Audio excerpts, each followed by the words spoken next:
Merhabalar sevgili Aslan ve yükselen burcu Aslan, Ay ve Stelyum Aslanlar'da dinleyebilir arkadaşlar. Hoş geldin sevgili Aslan burcu. Umarım çok ama çok iyisindir.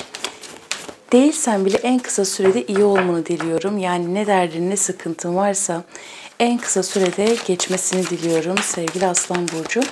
Şimdi senin için acil durum nedir? Buna bakacağız. Akacak olan enerjiler nelerdir? Bunlara bakacağız birlikte. Bizlere gelmesi gereken mesajlar nelerdir? Bunlara birlikte bakacağız. Şimdi büyücü. İlk kartımız büyücü arkadaşlar. Benim en sevdiğim kartlardan biridir. İçerisinde hem büyük bir bilgelik taşır. Yani sana verdiği mesaj diyor ki bütün elementleri barındırabileceğin bir süreç olacak senin için ve her şeyden önce kendi gücünü keşfedebileceğin bir sürece doğru geçiş yapıyorsun. Hem içsel benliğin hem dışsal benliğin, yani içsel olarak da dışsal olarak da bir büyümek var sevgili Aslan burcu. Bu gücünü fark etmektir. Yani sana verilen bütün yetenekler, sana sunulan bütün armağanlar, her anlamda arkadaşlar, bunları kullanabilmek için büyük bir güce geleceksin. Büyücü kartında geldiğinde hep ben şunu söylerim ya, gönder gönder gönder gelsin. Kaderin sistemin sana sunduklarını artık bu saatten sonra çok iyi değerlendirebileceksin. Yani bunları çok iyi harmanlayıp yaşamına çok iyi bir şekilde dökebilme gücü verilecek sana aynı zamanda. Bir taraftan gençlik vardır, yeniden bir yaşama hevesi vardır. Bir taraftan da büyük bir bilge ve yaşlılık vardır sevgili Aslan burcu. Kartlarımızın hepsini açalım ve bu şekilde devam edelim. Ve Ateş Kraliçesi, çok güzel gidiyoruz. İmparator. Şimdi kartların hepsini açalım ve bu şekilde yorumlarımızı yapalım. Öncelikle yaratıcı tarafın çok olacak ve burada egonun bir dengelenmesi de vardır arkadaşlar. Bakalım ne gelecek diyelim. Sevgili Aslan burcu, şimdi burada kendi otoriteni sağlama ile ilgili güçlü bir sürece doğru geçiş yapacaksın. En başta söylediğim etkiler vardı ya, bunların devamı geldi aslında. Bu süre zarfında duygularını bastırmamak senin için çok önemli olacak. 7'li vadelerde ve 8'li vadelerde bir gidiş gözüküyor. Fakat bu gidiş sadece somut olarak bir yol, bir seyahat anlamında değil. Evet, bazılarınız bunu yaşayabilirsiniz arkadaşlar. Yolculuklar, seyahatler olabilir. Fakat burada duygusal olarak büyük bir geçiş var hayatında. Ben gerçekte nerede mutluyum? Ben gerçekte ne istiyorum? Neyi yaşamak istiyorum? Kalbimin rehberliği beni nereye götürüyor? Bu tarafa doğru gitmek vardır açıkçası. Ve burada İnanılmaz bir denge vardır. Az önce egodan bahsetmiştik. Yani konuları çok fazla uzatmadan üzerinden hani çok kısa kısa anlatmaya çalışıyorum ama tatmin olmadığım pek çok şeyi bırakmak var sevgili Aslan burcu. Yani ruhun gerçekte nerede mutlu, kalbin gerçekte nerede mutlu, o tarafa doğru gitmek var. Bazılarınızda arkadaşlar araç alma, araç değiştirme gibi konular gündeminize gelebilir. Fakat bu açılımın konusu bu değildir. Şimdi burada yolculuk, her anlamda yolculuk var. İş için, aşk için, ilişki için, eğer sana gelmesini istediğin bir partner varsa o sana gelebilir ve yolculuk yapabilir, sen ona gidebilirsin. Burada bir gitmek var. Diyor ki bak, artık beklediğin gemiler sana geliyor. Gelmesini istediklerin sana geliyor. Ve sen de artık gitmen gereken doğru yola doğru gidiyorsun. Yani burada maneviyatının çok artması vardır. Ve önümüzdeki süreçlerde bilgi arayışın çok yüksek olacak. Gerçekten ben nerede mutluyum? Yani beni mutlu edecek olan şey nedir? Deme noktasında o taraflara doğru çekileceksin sevgili Aslan burcu. Şimdi Kupa Kralı, Balık, Akrep arkadaşlar, Koç, Aslan, Yay ve Yengeç burcu. Bu kişilerden gelecek olan destekler var. Maddi manevi desteklerden bahsediyor aslında. Artık bir yerde duramamak var. Yani ruhum daralıyor. Ben burada durmak istemiyorum. Hayatımın kontrolünü ele almak istiyorum. Yani burada duyguların taşması vardır. Şu ana kadar içine attığın, tuttuğun, söyleyemediğin ya da dile getiremediğin pek çok ne varsa bunları açığa çıkartabilmek senin için çok önemli olacaktır ki öyle de yapacaksın. Pek çok şey hayatında değiştirebileceğin bir süreç olabilir senin için Aslan burcu. Ama burada asıl kilit nokta, az önce de söylediğim gibi, kalbinin seni götürdüğü yere gitmek. Bundan bahsediyor açıkçası. Peki bakalım, hepsini açalım. Toprak onlusu ve bu şekilde devam edelim. Ateş sekizlisi. Arkadaşlar aile içerisinde halledilmesi gereken konular varsa eğer maddi manevi konulardan bahsediyorum. Bunların artık düzene girmesiyle ilgili bir durumdan bahsetti. Ve burada bazılarınızda belki miraslık konular varsa özellikle sekizli vadeler içerisindeki çok yakın ve hızlı bir tarihtir. Ailede halledilmesi gereken konular, parayla ilgili konular, miraslı konular, bunların halledilmeye başlayacağı bir süreç, yani halledilmeye başlanılacağı bir süreç olacak senin için. Ve burada duyguların bir şifalanması vardır. Geçtiğimiz süreçlerde özellikle sekizli vadeler öncesinde hafta, ay olarak alabilirsin. Belki bazılarınız için yıl olarak da sürmüş olabilir arkadaşlar. Psikolojik olarak kendini kötü hissettiğin durumlarda, yani o içsel çatışmalarını yaşadığın durumlarda bir şifa enerjisi hayatına akacak açıkçası. Para meseleleri çok özellikle bu önümüzdeki 10 haftalık ve 10 günlük süre içerisinde birazcık daha uzun bir vade aslında. 10 günü birazcık aşıyor diyebilirim arkadaşlar. Parasal konularda halletmen gereken konular varsa, yatırımların, parayı ilgilendiren pek çok konular, bunlara çözüm bulma noktasında oldukça şanslı olacaksın. Ve burada aile içerisinde de bir mutluluktan bahsediyor. Aile içerisinde bir bolluk, aile içerisinde bir birlik, güzel etkilerin var. Yani burada çözüm odaklı olmak senin için çok önemli. Aynı zamanda liderlik vasfın çok yüksek olacak. Yine 4 serisinden gidecek olursak da bazılarınız yeni bir sistem kurabilirsiniz kendinize. Yeni bir düzen kurabilirsiniz. Duygusal olarak seni tüketen, seni yoran ne varsa bunları ciddi oranda değiştirip dönüştüreceksin. O yüzden dedim ya, her anlamda gitmek var sevgili Aslan Burcu. Parasal konular birazcık ön plana çıkacak önümüzdeki süreçlerde senin için. İş konularında çok aktif olacaksın. Yani hem sahada olacaksın hem masa başında olacaksın. Böyle bir etki var. Zaman zaman böyle birazcık kendini değersiz ya da yetersizmiş gibi hissedebilirsin ki geçtiğimiz sekizli vadelerde bu hislere çok fazla kapılmış da olabilirsin aynı zamanda. Fakat buraya da artık bir şifa çalışacak. Yani kendini değerli hissetme noktasında ben neyi istiyorum, kalbim neyi istiyor, ben neyi hak ediyorum, ben nerede kendimi ya da ne yaparsam kendimi çok daha değerli hissediyorum noktasında doğru yolu bulmaya doğru gideceksin. Burada neye layık olduğunu bilmen çok önemli olacak ve mantık da yine ön planda, yani mantıksal hareket etmek yine senin için önemli olacaktır sevgili Aslan Burcu. Bir bakalım başka neler gelecek. Şimdi ateş dokuzlusu, bazı kaygılar, korkular ve kuruntular var arkadaşlar. Şimdi burada önümüzdeki üçlü vadeler içerisinde bir aldatılma, bir kandırılma. Fakat bu şimdi genel bir enerji okuması olduğu için hani bir şeyleri böyle çok net işte şöyle olacak, bu kişiyle bu, o fala giriyor arkadaşlar. O yüzden en azından benim yorumlarımı dinlerken bu şekilde dinleyin. Enerji okuması şeklinde. Şimdi şöyle bir durum var. Tedirginlik duyduğum bir konuyla ilgili bir şeyler açığa çıkacak sevgili Aslan Burcu. Şimdi ateş gruplarından destek gelebilir. Yani şöyle düşün.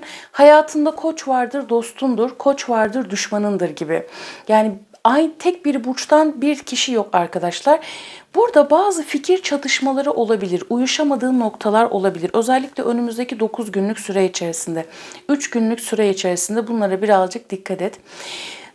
Yani senin ihtiyacın olan şey ne? Aslında onu söylüyor. Onun peşinden gitmen lazım. Yarım kalan konuların varsa bunları bitirme noktasında. Hadi artık bunu bitireyim. Yani bu durum artık sonlansın. Girmen gereken bir sınav varsa bunu bitirebilirsin. Bitirmen gereken bir proje varsa bunu bitirebilirsin. Aşk hayatın, kariyer hayatın neyse artık. Burada zaten sana büyük bir olgunluk verilmiştir. Yani bir taraftan hani en başta söylediğim bir şey vardı ya. Bir taraftan böyle bir çok genç enerjiler var, yaşın ne olursa olsun. Bir taraftan da içinde büyük bir ermiş var sevgili Aslan Burcu. Yani bazı noktalarda ne kadar çok büyüdüğünü de fark edeceksin.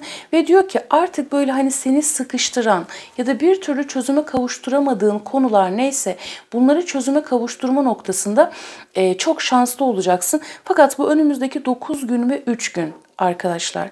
Bazılarınız için 12 günde sürebilir. Bir hayal kırıklığı, bir incinme, gibi durumlar olabilir. Birinin seni aldattığını veya kandırdığını öğrenebilirsin. Fakat bu aldatmak veya kandırmak hani birilerinin üçüncü kişilerle ilişki yaşaması anlamında değil. Tabii bazı hani diyorum ya genel bir enerji okuması olduğu için her videoda buna değinmeye çalışıyorum arkadaşlar. Herkesin hayatında etkiler farklılık gösterecektir. Şimdi bak, bir aldatılma, bir kandırılma, bir hayal kırıklığı ya da bir pişmanlık var burada. Fakat bu durum sende bir farklılık oluşturacak. Yani burada açığa çıkması gereken ne varsa bunlar açığa çıkacak. Burada yaşamış olduğun hayal kırıklığı da aslında seni birazcık tetiklemek için olacak sevgili Aslan Burcu. Fakat bu yaşayacağın hayal kırıklığı sadece yeni bir şey değil. Geçmişte yaşamış olduğun sorunlar da artık seni çok daha fazla büyütecek ve yaratıcı tarafın çok ortaya çıkacak. Yani daha önce kendinde keşfedemediğin yetenekleri keşfedebilirsin ve bunları hayata döndürebilirsin. En son zaten sana kart çektireceğim ve Lenormand çektireceğim sevgili Aslan Burcu. Bakalım oradan akacak olan enerjiler nelerdir diyelim. Son kartlarımızı alalım. Neler gelecek diyelim. Evet, burada yaşanılması gereken bir sınav var. Dediğim gibi eğer biri seni aldattıysa, kandırdıysa bu açığa çıkabilir. Fakat bu durum hani birazcık böyle senin bir şeyleri fark etmen için, yani olgunluğuna olgunluk katman için ki bu yaşadığın durum seni çok fazla üzmeyecek. Yani anlık ve geçici olarak üzecek. Sonrasında bir toparlayacaksın. Yani burada hayat sahnen değişiyor sevgili Aslan Burcu. Ve burada şu var arkadaşlar, başarının sadece konum, statü ya da başka şeyler olmaktan ziyade daha çok anlam arayışı olduğunu da fark etmek var. Yani burada bir şeylerin anlamını bulma ile ilgili içsel olarak da dışsal olarak da bir değişim dönüşüm yaşayacaksın. Sahne sanatları, sahne ile ilgilenen arkadaşlarım, sanatın herhangi bir dalı, medya, liderlik yapabileceğim pek çok konu aslında. Moda sektörü olabilir. Bu alanlarla ilgili işler yapanlar öncelikle daha çok hani burada meslek söylemek istemiyorum. Her şey bir sanattır. Yani başka bir şey de yapsan, hani bir ürün de satsan onu satabilmek de bir sanattır. İletişim dili de bir sanattır. Burada biz yaratıcı tarafın çok artacak. Yani yaratıcı değil, şimdi diğer arkadaşlarım yaratmak işte şöyledir falan o anlamda değil arkadaşlar. Üretici tarafın, üretebilmek, açığa bir şeyleri çıkartabilme noktasında oldukça şanslı olacaksın.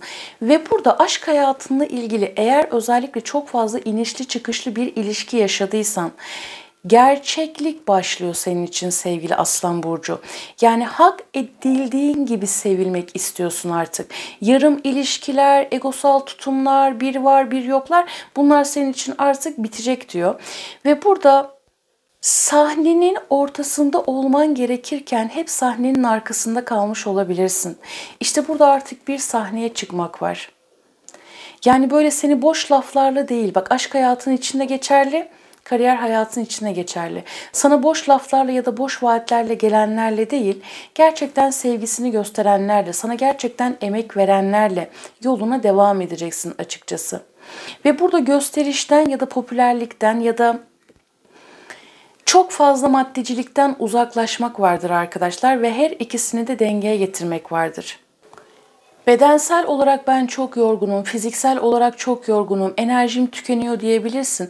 Ama burada bir şeylerin yeniden bir canlanması var. Yani aslında belki pek çok Aslan Burcu hani tutunacak bir şeyim kalmadı deme noktasında çok daha büyük bir kapılar açıldığını, yani aslında tutunacak çok daha büyük şeyler olduğunda fark ediyor olacaktır.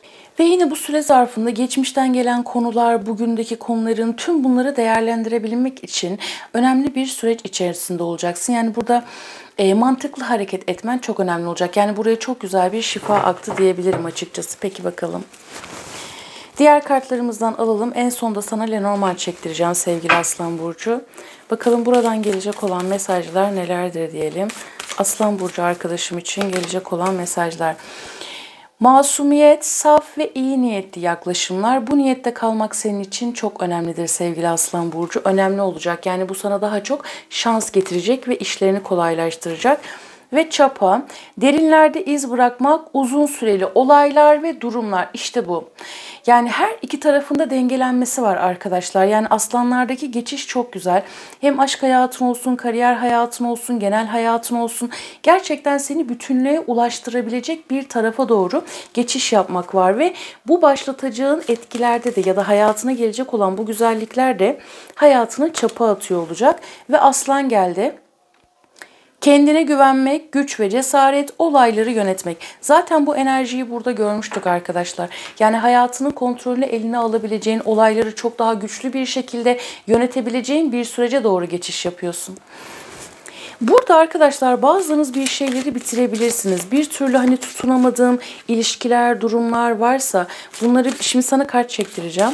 Varsa bunları bitirebilirsiniz. Zaten evren boşlukları doldurmayı sever. Yeter ki biz onları almaya açık olalım arkadaşlar. Çok daha yenisi ve güçlüsü gelecektir. Yani burada bir sağlamlık arayışında çok yüksek. Şimdi burada bir dakika kartı açtım. Tek tek kartları koyacağım. Herkes kendi kartını seçsin. İlk kartım, ikinci kartım. Şunu birazcık daha karıştıralım. Ve üçüncü kartım. Şimdi odaklan ve kartını seç. Bakalım sana gelecek olan mesajlar nelerdir sevgili Aslan Burcu? İlk kartı seçenler. Şimdi arkadaşlar ilk kartı seçenler, bu çok güzel bir müjdedir. Aşk hayatınla ilgili eğer yoluna girmesini istediğin durumlar varsa ya da hayatına güzel bir aşkın, güzel bir ilişkinin girmesini istiyorsan bunun hayatına geleceğini söylüyor aslında sevgili Aslan Burcu. Ve burada kalbinin iyileşmesi vardır, kalbinin şifalanması vardır. Aşkla bir şeyleri yapmak vardır aynı zamanda. İlk kartı seçen arkadaşlarım için. İkinci kartı seçenler... İkinci kartı seçenler burada diyor ki artık senin için bir döngü tamamlanıyor.